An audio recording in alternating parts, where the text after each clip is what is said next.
Более 300 лет они правили государством, которое позже историки назовут Крымское ханство. Монархи из династии Гераев. Кто были эти люди? Как пришли к власти? И какой след оставили после себя? Незаурядные политики, блестящие дипломаты, великие полководцы, талантливые поэты сверкали всеми гранями на крымско-татарском троне. Каждый из них внес свой вклад в самобытную культуру и заложил нетипичные европейским и восточным государствам традиции. История династии Гераев, которая сегодня почти позабыта в мировой истории, это не просто история каждого хана. Это история государства, показанная через призму жизнедеятельности его правителей.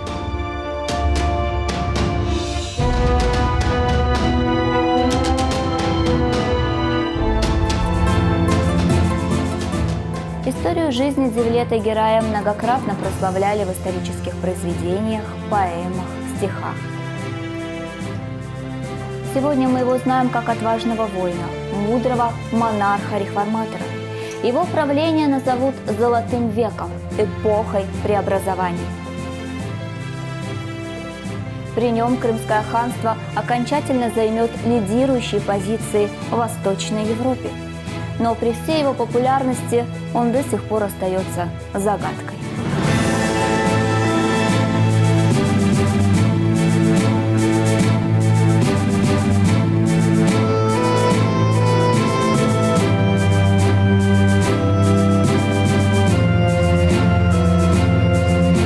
Для московского дворянства хан был спасением. Именно они оказали ханскому войску неоценимую услугу, показали безопасные пути к переправе через Аку.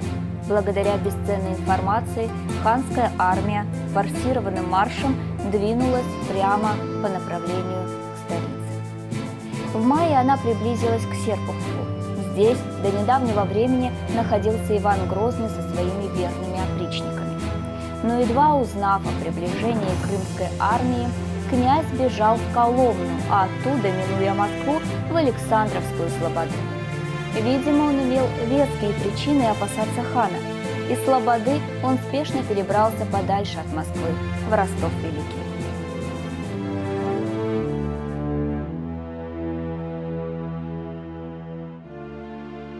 – 24 мая, не встретив на своем пути серьезного препятствия, Девлет Герай подступил к Москве. Он пришел требовать объяснений. Но здесь, кроме городского ополчения, хан не встретил никакого сопротивления. Все грозные опричники царя попрятались.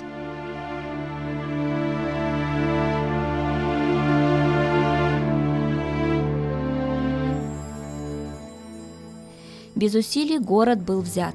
40 дней Девлет Герай терпеливо ожидал, когда Иван Грозный вступит с ним в переговоры. Но московский князь все это время укрывался в Ростове-Великом из опасения попасть в плен крымскому хану.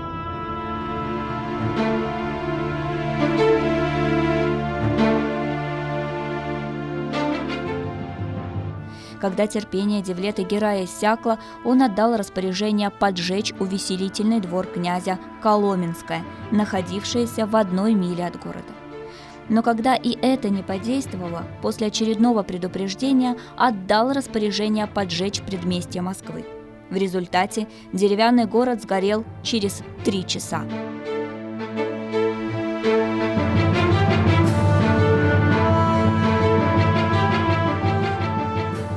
Грозный царь не сумел защитить свою столицу и ее жителей от разбушевавшегося пожара. И только после того, как до него дошла весть, что хан повернул обратно в Крым, спустя некоторое время приблизился к Москве. Здесь его ожидали ханские послы с письмом от Девлета-Герая.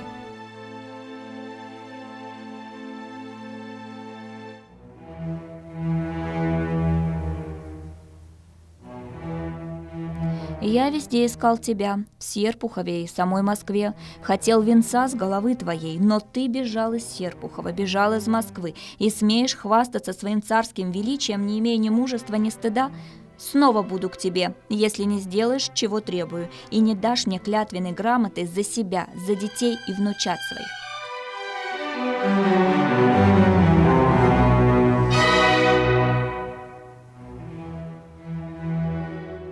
А еще послы передали князю подарок от хана – грязный острый нож со словами: «И если князю не пришлось по душе наказание мечом, огнем и голодом, то хан посылает ему избавление, и этим ножом пусть князь перережет себе горло и смоет себя позор, конечно, если осмелится».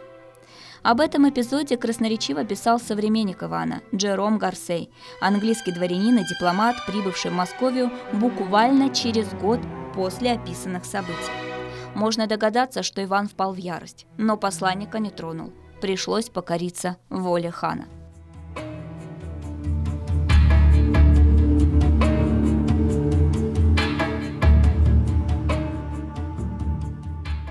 Карамзин пишет, что Иван бил челом Девлету-Гераю, а точнее ханским представителям. Он клятвенно обещал, что его люди уйдут из Хаджи-Тархана, а все крепости, которые он возвел на границе с Кабардой, в том числе крепость Терки, снесет. Последнее обещание князю все же пришлось выполнить.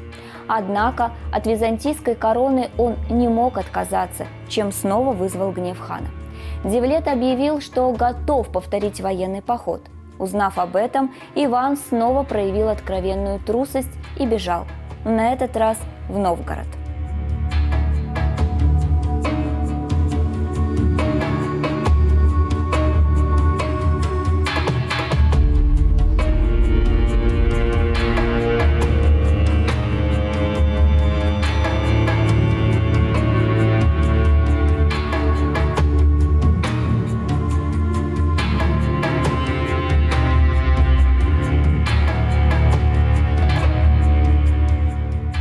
Девлет-Герай в июле 1572 года снова приблизился к столице и спокойно расположился со своим войском в 50 верстах южнее от нее, в деревне Молоди. Отсюда хан послал Ивану IV послание с предложением вступить с ним в переговоры. В противном случае, если царь и на этот раз не ответит, то ему, Девлету-Гераю, не останется ничего другого, как снова идти к Москве. Девлет надеялся разрешить конфликт с Иваном мирным путем. На это же надеялся и сам князь, но произошло непредвиденное.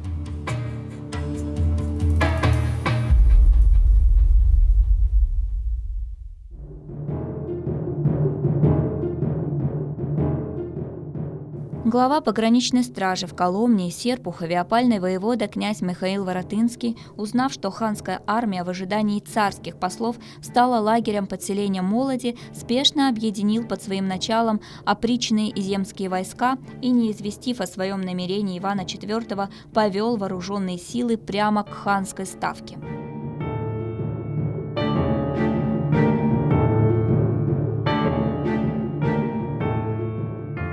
Ранним утром 29 июля на лагерь крымского хана неожиданно обрушилось русское войско. Русские открыли по ханскому лагерю сильный огонь из пушек и пищалей и одновременно стали наступать на крымских татар. Естественно, что передовая ханская конница не была готова к такому повороту событий. Она просто не успела развернуть свои ряды, вооружиться и построиться для боя. К тому же это было против правил тех времен. Подобными действиями Воротынский посеял панику в рядах крымцев, и, естественно, они стали нести большие потери.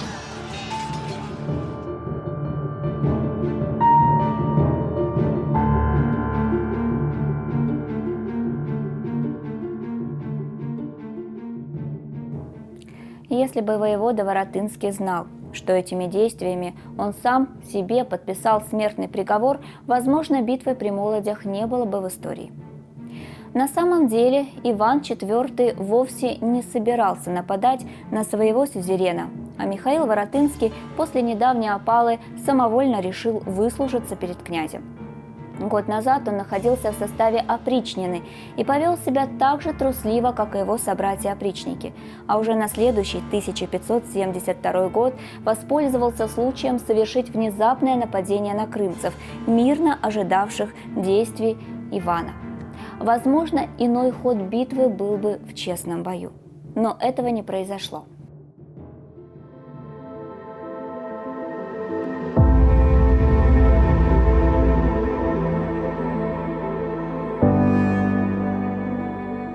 Сегодня Молодинскую битву стараются преподнести как масштабное событие, ставшее чуть ли не кульминационным завершением крымских походов в пределы Московского княжества. Исследователи этого события до того увлеклись сочинительством, что описали детальные действия воеводы Воротынского. Но как бы они ни старались в многословии утопить суть событий, последствия говорят сами за себя.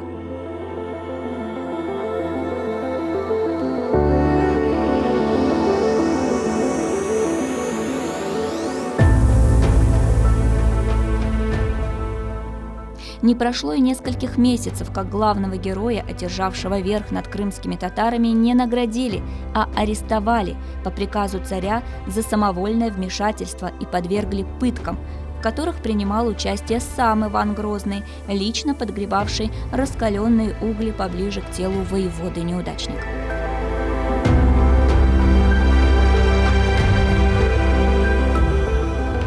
В итоге от полученных травм во время экзекуции Михаил Воротынский умер, а Ивану Грозному все же пришлось еще раз ударить челом Девлету Гераю и дать клятвенную грамоту, которую и ранее давали его предки, московские князья.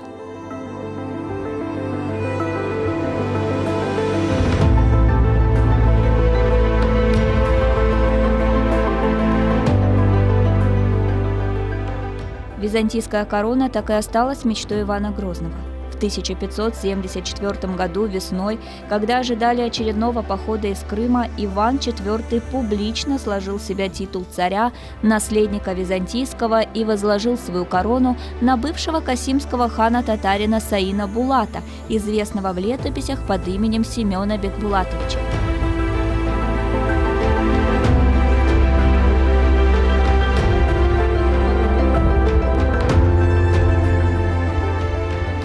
Саину Булату пришлось принять царский титул по всем полагающимся канонам. Это событие было не шуткой, не глупой прихотью царя. Это был вынужденный, вполне осознанный поступок. С этого времени Иван Грозный потерял свой фальшивый титул и стал именоваться, как и его предки, московским князем.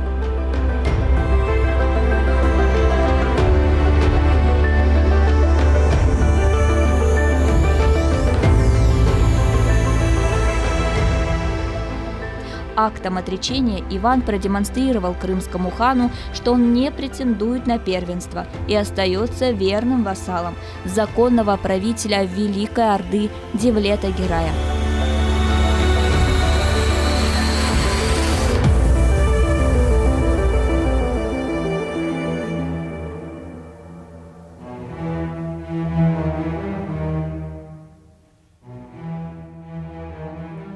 Сразу же после отречения Ивана было снаряжено посольство в Крым, дабы доложить гераям о знаменательных событиях, все объяснить и покаяться в возникших ранее недоразумениях. Мол, Иван IV никогда не думал оспаривать первенство. Своего посла уже бывший царь напутствовал словами: вести себя смирно, убегать речей колких, и если хан или вельможи его вспомнят о временах Калиты и царя Узбека, то не оказывать гнева. Иван IV отчетливо осознавал свое зависимое положение от чингизитов и принял решение оставаться в родстве и дружбе с Крымским ханством.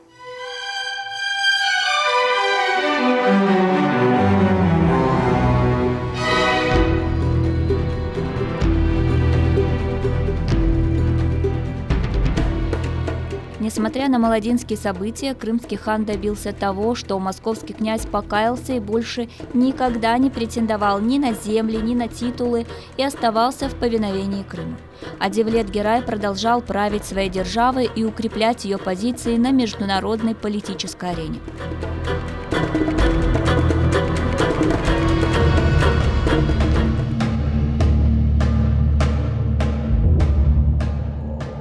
Летом 1572 года крымский хан получает известие, что его друг и союзник Сигизмунд II Август умер, а вместе с ним прекратилась династия Ягеллонов.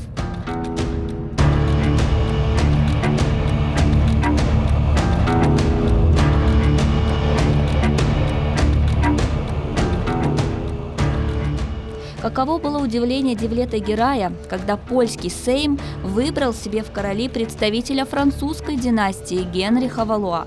Еще совсем недавно Европу потрясли события Варфоломеевской ночи.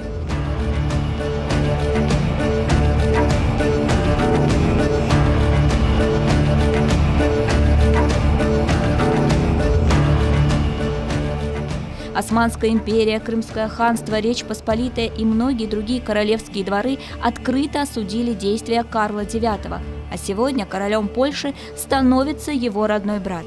Девлет-Герай официально заявляет польским представителям в Бахчисарае, что не желает иметь дело с новым королем.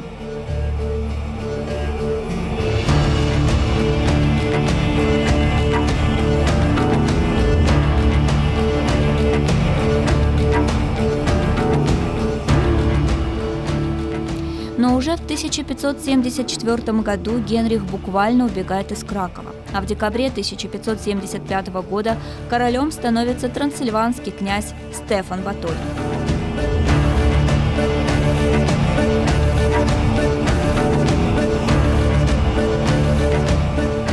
Примечательно, что именно эту кандидатуру на трон Речи Посполитой поддержали османский султан Селим II и крымский хан Девлет-Герай I. В первые годы своего правления новый польский король становится союзником Крымского ханства.